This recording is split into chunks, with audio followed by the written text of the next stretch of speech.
picking the wrong name for your cleaning business actually cost you money?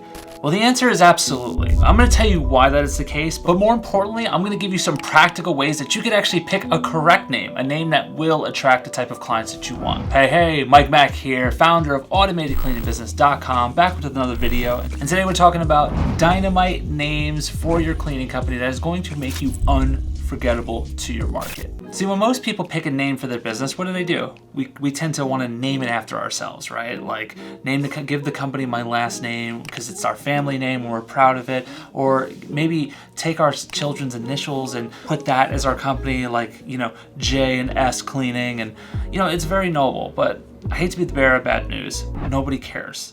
And it's very unrememberable. That's not even a word. It's very forgettable.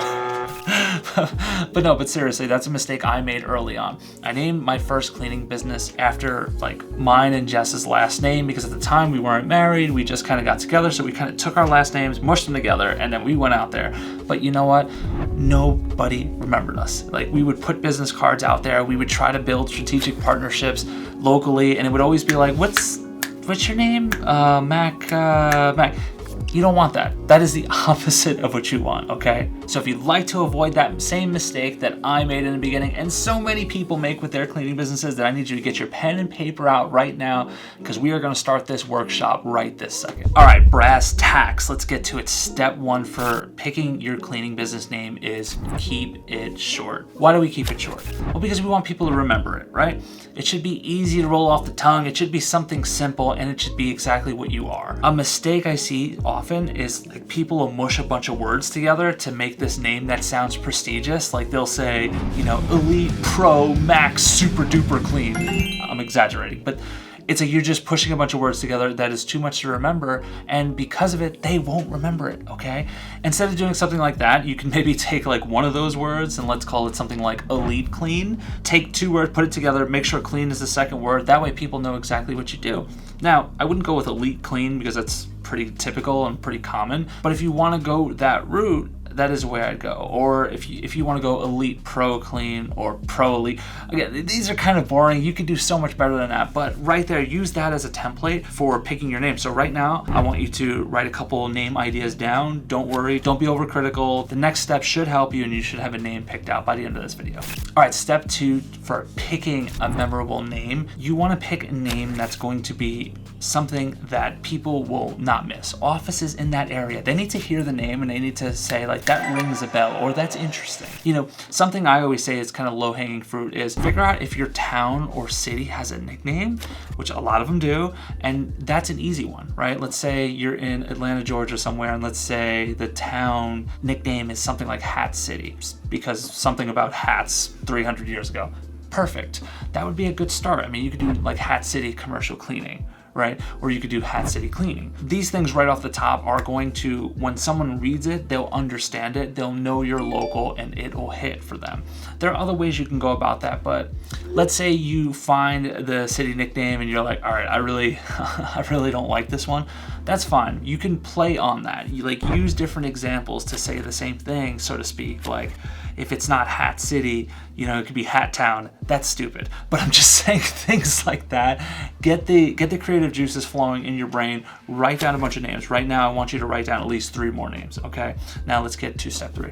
All right, step number 3 for picking this name for your company, you need to make it original, okay? You do not want to have the same name as someone else, okay? So what you want to do is you can go to domains.google.com and start putting in a name and see if the .com is taken. If the .com is taken, it's usually means somebody has the name, but don't worry if they do, that doesn't necessarily mean they're active. So you want to look for 2 things. The first thing you want to see is the company active? So if you're trying to figure out if they're active, go to the website. If the website is down, that's a good sign. Then you can go in, it'll feed you more information to figure out if the place, sometimes a name was registered in 1998 and they just haven't been in business since 03. In that case, you're probably good to go. I would just probably use a different ending. For SEO purposes, you may want to talk to whoever you're using for that. But for me in particular, I don't care about SEO. So I would put .io, .co. There's so many different ways you can go and then use it. Now, what if it's active, but the person's on the other side of the country? Then that would be an instance where I would use it. And what I would do is I would just put the initials after of my state. So me being in CT, it would be hatcitycleanct.com. You could go that route. But again, you just, ideally though, you do pick a name that is 100% unique to you and your business, but nowadays it is pretty difficult to do that. So if you have to put your state initials, as long as that other company is just not, if they're not big time, they're small potatoes, you're probably good to go. I wouldn't go that route necessarily. This is only if you're like, no, but you don't understand, I love this name so much. Then that would probably be your course of action. But at this point, you should have a bunch of names. Now, I don't want you trying to be perfect here. Just brainstorm. Write down. Maybe you write down names and it feels like kind of like, oh, that's silly. I wouldn't name my company after that. That's fine. That's part of the creative process. And then what I want you to do is challenge yourself to, okay, let's say you have a list of 10. Try to eliminate at least half and get some feedback. Get some feedback from people like, hey, what do you think of this? What do you think of this? But again, you're not looking for their feedback on what they like. You just want to know what they think ultimately, because you're the business owner, right? And if they're not your ideal market, you got to weigh the advice, right? So get that advice, narrow your list down, and you will have a fire business name. In all actuality, you'll have a unique business name. Hopefully a unicorn business name that will set yourself apart. Now, at this point, you're just like, all right, cool. I got my business name. I'm ready to go. I'm feeling great. What's next? Well, you're going to need some clients. And if you don't know how to get clients, especially if you don't know how to get clients for free, especially your first 1, 2, or 3, then you're going to want to check this video out right now. For everyone else, peace.